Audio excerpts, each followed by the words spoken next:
they're a solid group, and they're going to play you steady all game long. And those stats can get a little bit contorted or misconstrued in a lot of different ways when you could be stopping the run all day long, and then all of a sudden a 75-yard run comes out because the guy got out of a gap, and all of a sudden your average just goes to shit, right? But so I haven't gone deep into the film quite yet. I did a lot of cut-ups in our game previously so far.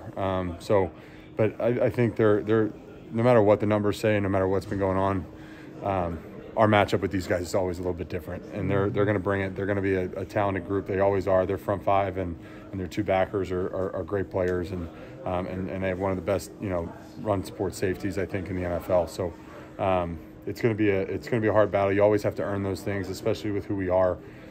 Teams definitely play us a little bit heavier in that regard because of the way that we've been able to run the football, not just this year, but the last 5. And so we just got to stay on our keys, and we got to play balanced and doing the things that we've done for the last 6 weeks. You said teams play you heavier. Do you just mean in terms of the fronts you're getting, or can you actually feel a difference? I think it's a little bit of both, but certainly you can tell in the schematics in which they approach us. Not often do you see teams on film and they run a certain defense all the time, and then all of a sudden you have 6 men on the line of scrimmage because of what we do. And so it's different schematically. We always get something a little bit different, but I expect them to just play as hard as they can and do the things that they've done well to get them to be in a position to compete. In terms of go ahead, Dave. No, Dave, you're fine. Go ahead. In terms of run blocking cohesion, was this so far the apex of the season? This game against Tampa Bay, would you say? We certainly did well. We certainly had a great game. I don't know if it's certainly you don't take a whole lot of time to reflect on 14 games when you're still in the middle of it and chasing something that we're chasing. So I think it was certainly a great effort, one of our best, if not our best. We had a great game, but it's certainly a lot of opportunities to still improve, and there's still stuff we missed out there, no matter what the numbers say or what we did all day on offense, and no matter the idea is to just keep getting better on this journey that we're on. And we're not thinking about it like we have 3 games left to play. We got 9 games left to play, or 8 games, whatever the hell it gets to February 14th. So it was a great day. It was a great day on Sunday. Unfortunately, didn't get to enjoy it as much as we would have liked because we play in 48 hours. So we're focused on Seattle.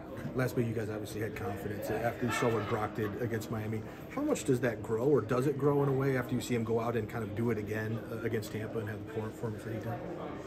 I think it helps a lot. I mean, I think it helps Brock and his confidence. It helps everybody can feed off of that. I think it's certainly a big deal. He's going to continue to get better every time he goes out and plays, and he has this opportunity now that he can take and run with it. And everybody's so excited for him, so excited for the way he's played, so excited for the things he's going to help us do. Just got to keep it going. And it certainly is something that we can all build confidence from. If I understand correctly, after the Miami game, Kyle showed you clips of Brock celebrating in the room. Did anything like that this week at all, or not even have time for that? There's a couple things. Yeah, I mean, there was a lot of opportunities to celebrate on Sunday. I think 5 of them. I think we hit the pay dirt 5 times. So one of them, he got his first rushing touchdown too, which is pretty cool. But Brock's he's a very passionate competitor, and he's so locked into what he does and so locked into how he does his job that when it comes to fruition, you kind of see that explosion from him. And it's the same way with a lot of people. You see it with Kyle. You see it with everybody on our team. It's when things happen the right way and things that you've been working on and grinding over for hours and hours and hours. And for him, waiting 14 weeks to get an opportunity to play football, that kind of celebration is absolutely warranted because you put so much into it without having the opportunity to put it on display. And when it does and he cuts it loose and it all works the way that he wants it to, he deserves every finger guns, I was gonna say, how would you grade the finger guns? It was swaggy. It was definitely swaggy. I think it was certainly something, and that's another thing we all feed off of too, just like his success. When you celebrate like that, you have a certain confidence and a swagger about you that the rest of the team can definitely feed off of and feel throughout a game. Has he yelled at you in the huddle yet? Definitely to shut up. Yes.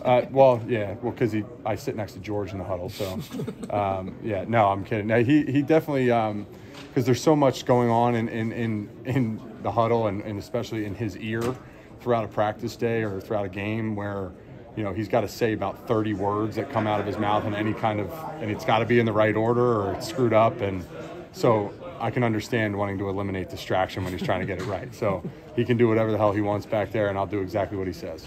What have you shared with him about the challenges of playing in Seattle, just with respect to their fans and how loud it gets? Well, I haven't really shared too much with him. I think Brock's got enough people in his ear right now that he doesn't need me to be on top of that. Certainly we have a coaching staff and coordinators and people who are and Coach Greasy and all that that are going to get him right and certainly prepare for that. It's something we talked about in our first team meeting this week. Is one of the things you have to do as an offense in Seattle is handle the noise, and not the figurative noise, but the actual literal sound that comes out of that building. And so it's definitely it's something that's a challenge. It's something that you have to work through this week. We'll see how much work we're able to get in with only having 2 days to prepare. But it's at the end of the day, the only thing that changes is the snap count. Football is still the same. Timing might be a little off because the snaps a hair slower or whatever. But it's at the end of the day, you just got to block that out and do your job. All right. Thanks, guys.